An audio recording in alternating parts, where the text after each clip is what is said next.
Right now मैं अपने dream gaming setup के अंदर बैठा हूँ, जिसको बनाने में 1 साल का टाइम लगा, पूरे कमरे की एक बारी तोड़ फोड़ करनी पड़ी और काफी सारे पैसे भी लगे। लेकिन एक गेमिंग सेटअप बनाने के लिए सबसे पहले हमें चीजें क्या क्या चाहिए। बेसिक ब्लूप्रिंट क्या होता है गेमिंग सेटअप का? एक स्क्रीन, एक गेमिंग कंसोल और एक साउंड के लिए कुछ। ये तो होगी टेक वाली चीजें, लेकिन अब आपको कंफर्ट के लिए भी कुछ ना कुछ चाहिए होगा। कहीं पे तो बैठ के गेमिंग करोगे ना, तो उसके लिए आपको कोई कंफर्टेबल सिटिंग की जरूरत होगी। अगर आपको गेमिंग सेटअप बनाना है तो ये चीजें तो चाहिए ही चाहिए। एक महापुरुष ने कहा था कि journey is always more exciting and beautiful then the destination. And ये जर्नी शुरू हुई जनवरी 2024 में, जब मैंने अपना फर्स्ट एवर गेमिंग सेटअप बनाया था। एंड इस 1 साल के टाइम पीरियड के अंदर मैंने उस सेटअप को अपग्रेड कर करके अपने ड्रीम गेमिंग सेटअप के अंदर कन्वर्ट करा। ये ड्रीम सेटअप क्यों है वो मैं आपको आगे बताऊंगा, लेकिन राइट नाउ मैं आपको बताता हूँ मेरे पास उस ब्लूप्रिंट में से क्या क्या चीजें ऑलरेडी अवेलेबल थी मेरे फर्स्ट गेमिंग सेटअप में। स्क्रीन के नाम पे मेरे पास एक 32 इंचेस का 1080p वाला ओनेडा का टीवी था। मैं उस पे अपनी PlayStation 4 Pro से गेमिंग करता था। इंटेक्स के नॉर्मल से स्पीकर थे, बेस ठीक ठाक थी उनकी, एंड मैंने उस टाइम के हिसाब से काफी डिसेंट सी वायर मैनेजमेंट कर रखी थी। कंफर्ट के नाम पे मेरे पास Amazon की रिक्लाइनिंग चेयर्स थी। एंड फ्रॉम जनवरी टू अप्रैल मैंने अपने वही वाले सेटअप को बहुत पॉलिश करा। मैंने बहुत सारी अलग अलग चीजें ट्राई करके देखी। कभी मैंने कटाना रख ली, कभी PlayStation का लोगो रख लिया, कभी कुछ कर लिया, कभी कुछ कर लिया। एंड मैंने धीरे धीरे धीरे धीरे अपना सेटअप समझना शुरू किया कि मेरे को क्या क्या चीजें सेटअप में चाहिए, क्या क्या प्रेजेंट चीजें मुझे अपग्रेड करनी है, एंड वो सारी चीजें मैं कैसे कैसे कर सकता हूँ। तो आई रियलाइज्ड कि एक तो मुझे साइड स्टूल्स की जरूरत है, क्योंकि स्नैक्स वगैरह रखने में, पानी की बोतल रखने में बड़ा मुश्किल होता था। एक मैंने रियलाइज करा कि मेरे को सेंटर टेबल की भी बहुत जरूरत है। खाना वगैरह खाना होता था टीवी देखते हुए या कुछ भी। एंड इस फर्स्ट गेमिंग सेटअप के अंदर जितना भी फर्नीचर मेरे पास है, चाहे वो सेंटर टेबल हो, साइड स्टूल हो, कैबिनेट हो, वो सारे के सारे घर से उठाए हुए हैं। Like centre table drawing room में पड़ा था, वहां से चक लिया। साइड स्टूल कमरे में पड़े थे, वहां से चक लिए। एंड जो टीवी की कैबिनेट है वो भी मेरे दीदी का ऑफिस टेबल था, उसको घुमा के मैंने कैबिनेट बना लिया। लेकिन ड्रीम शुरू कहीं से तो होता है, मैंने यहां से कर लिया। अप्रैल आ गया था, नाउ इट वाज टाइम कि मैं इस गेमिंग सेटअप को अपने ड्रीम गेमिंग सेटअप के अंदर अपग्रेड करूं। एंड बाय द वे, अगर आपको इस गेमिंग सेटअप के बारे में डिटेल में जानना है तो मैंने एक वीडियो बना रखी है, जो कि मेरी फर्स्ट वीडियो है चैनल की। अगर आपको टाइम मिले तो देख लेना। यहाँ पे अपा इस सेटअप को करते हैं कन्वर्ट अपने ड्रीम गेमिंग सेटअप में। एंड सबसे पहले मुझे वो चेयर्स अपग्रेड करनी थी, क्योंकि उन पे बैठ के भाई बहुत ठंड लगती थी ना, मैं उस पे कोई ब्लैंकेट ले सकता था। और जो टीवी और आई का लेवल होता है उसके हिसाब से वो चेयर्स बहुत ही नीचे थी, तो इवेंचुअली मुझे अपग्रेड करना था। तो मैंने अपनी पसंद का सोफा, पसंद का कलर, पसंद का फैब्रिक दिल्ली से फाइनल कर दिया कि हाँ जी मेरा ये वाला सोफा फाइनल कर दो। एंड दिल्ली वालों ने क्लेम करा कि 15 दिन में जी सोफा आपके घर आ जाएगा। पर भाई साहब उस सोफे को आने में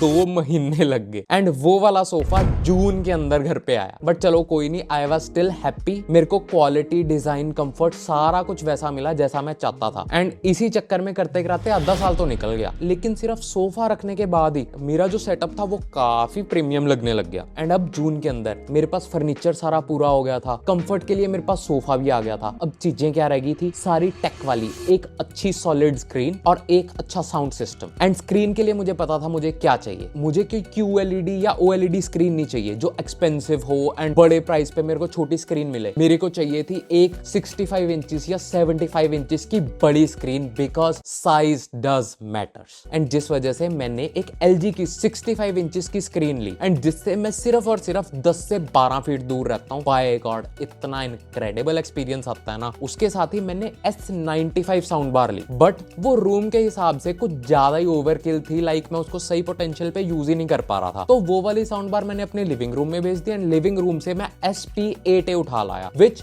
इज परफेक्ट, क्योंकि जो मेरा रूम है वो सारी तरफ से बंद है। मैं साउंड बार के बिल्कुल सेंटर में बैठता हूँ। एंड जो ऊपर वाले स्पीकर है वो प्रॉपर बज के मेरे तक भेजते हैं, जो साइड वाले स्पीकर है उससे दीवार पे बज के मेरे तक आवाज आती है। वो प्रॉपर साउंड सराउंड एक्सपीरियंस मिलता है मेरे को। तो यहाँ पे मेरा सेटअप ना कुछ ऐसा सा लगने लग गया था। एंड उस टाइम पे इतना मजा आ रहा था ना, बड़ी स्क्रीन पे गेमिंग, वो साउंड सराउंड, वो कंफर्ट। पर ये मेरा ड्रीम सेटअप नहीं है, क्योंकि सबसे पहली चीज मेरे पास अपना गेमिंग कंसोल रखने रखने के लिए कोई जगह ही नहीं थी। एंड सेकंड चीज, वायर मैनेजमेंट की पूरी ऐसी तैसी हुई पड़ी थी, क्योंकि गेमिंग कंसोल रखने की जगह नहीं थी। अगर मैं उसको निकाल के रखता हूँ तो इतनी सारी तारें दिखती थी मेरे को, तो मेरे को समझ ही नहीं आ रहा था करूँ तो करूँ क्या। तीसरी चीज, जो फर्नीचर था वो बड़ा ही मिसमैच था। कोई डार्क ब्राउन कलर का है, कोई रेड कलर का है, कोई लाइट ब्राउन कलर का है, मतलब पूरा पता लग रहा था कि कोई कहीं से उठाया कोई कहीं से उठाया। चौथी चीज, टीवी के साथ लगी हुई विंडो, भाई साहब समझ नहीं आ रही थी करूं तो करूं क्या इसका, मतलब इतना ही मेसी बना रखा था ना इसने सेटअप। एंड ये वाली जो मैंने सारी प्रॉब्लम बताई ना, ये तो छोटी प्रॉब्लम्स हैं। इस सेटअप के अंदर एक सबसे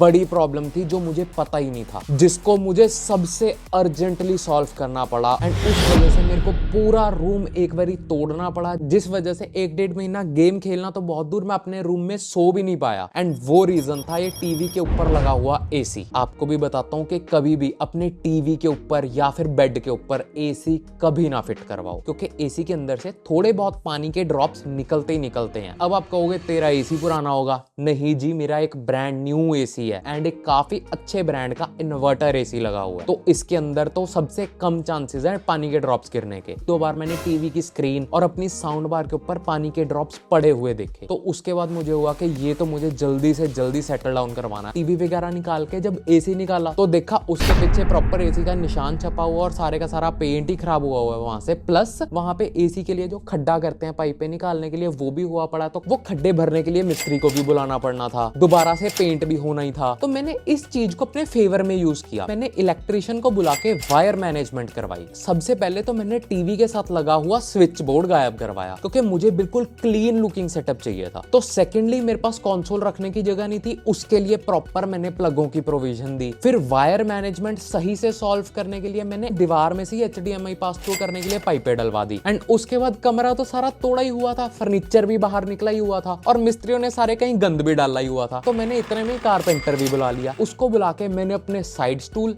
एंड सेंटर टेबल, इन दोनों चीजों को रीस्टोर करवाया। एंड रीस्टोर करवाने के लिए मैंने दोनों फर्नीचर्स के ऊपर टाली की लक्कड़ के फट्टे सीधे लगवाए, लाइक रियल वुड वाले मैंने फट्टे डलवाए, जिसके साथ वो प्रॉपर नेचुरल लुकिंग लुक आ जाए। तो मैंने दोनों का डिजाइन सेम आइडेंटिकल बनवा के इसके ऊपर सेम तरह की नेचुरल पॉलिश करवाई। एंड जो दोनों की लेग्स थी वो सेम टू सेम करवाने के लिए उस पे मैंने ब्लैक पेंट करवा दिया। एंड जो कैबिनेट थी उससे पर्सनली मैं थोड़ा सेटिस्फाइड ही था शुरू से। तो ले देके अब जो कंफर्ट वाली चीजें हैं, sofa, side stool, centre table and cabinet, ये वाली तीनों चीजें तो होगी अपनी बिल्कुल ओके। एंड टेक के अंदर 65 इंचेस का बड़ा टीवी, प्रॉपर साउंड सराउंड वाली sound bar and gaming console में प्ले स्टेशन। टेक में भी हो गया बिल्कुल ओके रिपोर्ट। के मन में यही होगा ना कि इतना कुछ किया तो PlayStation 5 भी ले लेता भाई। तो पर्सनली उस टाइम पे मेरे को वर्थ नहीं लगी थी, क्योंकि वूकॉन्ग वगैरह जैसी गेम्स तब रिलीज नहीं हुई थी। एंड अब बात आती थी गेमिंग सेटअप को एस्थेटिक बनाने की। तो कमरे को पेंट तो होना ही था, तो मैंने बहुत ही लाइट शेड का पेंट करवाया। आपको शायद व्हाइट ही लग रहा होगा, लेकिन ये व्हाइट नहीं है, ये रोज व्हाइट सा है थोड़ा सा, जिसके साथ बहुत ही क्लीन सी लुक आती है। तो अब एस्थेटिक बनाने के अंदर ना 3-4 दिक्कतें आ रही थी। सबसे पहली चीज, वो जो विंडो थी ना वो बिल्कुल ही गंद लग रही थी। जो प्लेस्टेशन थी और सबवूफर था वो ऐसे लग रहा था फ्लोर पे फेंक रखे हैं। एंड तीसरी चीज, जो प्लांट था वो प्लांट बहुत ही छोटा लगने लग गया था टीवी के हिसाब से। तो जो प्लांट था उसको मैंने एक बड़े गमले से रिप्लेस कर दिया एंड उसके अंदर जीजी प्लांट लगा दिया मैंने। जो प्लेस्टेशन सबवूफर एवं फेंके हुए लग रहे थे, रियल वुड के पीस के ऊपर मैंने उनको रख दिया, जिसके साथ मेरे को 2 बेनिफिट्स हुए। 1, प्लेस्टेशन और सबवूफर कूड़े की तरह फेंके हुए नहीं लग रहे थे। नंबर 2, जब भी उस एरिया के अंदर पोचा लगता था तो दोनों चीजें पोचे से गिल्ली और गंदी दोनों होती थी। तो लाइक मजा ही आ गया ये चीज लगा के। तो जो विंडो थी उसके लिए मेरे को थोड़ा दिमाग लगाना पड़ा कि इसको कैसे टैकल करूं। तो विंडो के लिए मैंने एक दीवार जैसा दिखने वाला कर्टन कस्टमाइज करवाया, जिसकी प्रॉपर फिटिंग वगैरह हो गई एंड लग के आई गेस काफी अच्छा लगने लग गया। तो इस पॉइंट पे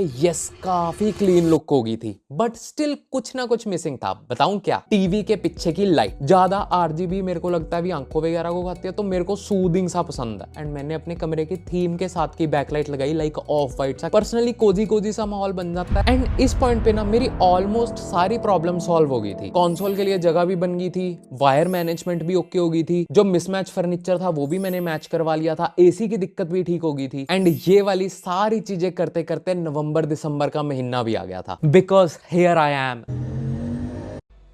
इन माई ड्रीम गेमिंग सेटअप। पता है ड्रीम वर्ड क्यों यूज किया मैंने? क्योंकि इस सेटअप के अंदर एक भी तार नहीं दिखती। एक और कमाल की बात दिखाता हूं, मुझे लिटरली कुछ नहीं करना, जस्ट स्विच ऑन एंड सारा कुछ साउंड बार, टीवी, एवरीथिंग खुद ब खुद ऑन। नॉट ओनली दिस, वो गेमिंग कंसोल देख रहे हो ना, एक भी तार आपको टीवी तक जाती हुई नहीं दिखती, पर सिर्फ उस एक बटन के साथ मैं अपना गेमिंग कंसोल भी ऑन कर सकता हूं। किसी भी चीज की टेंशन लेने की जरूरत नहीं। और बताता हूं, ये एक 65 इंचेस का मैसिव टीवी है जिसपे मैं सिर्फ और सिर्फ 10 फीट दूर बैठ के ऐसे करके गेम खेल सकता हूं। आय हाय हाय। अब आप कहोगे कि अगर लाइट चल जाए तो आपको याद है मैंने इलेक्ट्रीशियन को बुलाया था, जो मैंने ये सारी तोड़ा फोड़ी करी थी, उस टाइम पे मैंने पावर वाले बटन को इन्वर्टर पे करवा लिया। तो लाइट चाहे हो या ना हो, मैं हर टाइम ऐसे करके अपनी गेम्स एंजॉय कर सकता हूँ। 2024 के स्टार्ट के अंदर वो जो मेरा फर्स्ट वाला गेमिंग सेटअप था, मेरे लिए वो मेरा ड्रीम गेमिंग सेटअप था। एंड 2026 के स्टार्ट में शायद मेरा कोई नया ड्रीम गेमिंग सेटअप बन जाए। You may never know, and चलती का नाम जिंदगी। बट ये जो मैंने चीजें दिखाई, सोफा, टीवी एंड ऑल, ये सारी चीजें ओके हैं, बट वो जो मैंने डिटेल्स पे काम करा ना, वायर मैनेजमेंट, स्विच बोर्ड नहीं दिखना चाहिए, विंडो, लाइट गई पे भी टीवी का चलना, ये वाली चीजों से ना वो असली फीलिंग आती है कि हाँ खुद बनाया है, खुद प्यार आता है सेटअप पे। तो मेरे को जरूर बताना कि क्या आपको कोई रेफरेंसेस मिली इस वीडियो में? अगर मिली then do subscribe this channel and here it is my dream gaming setup.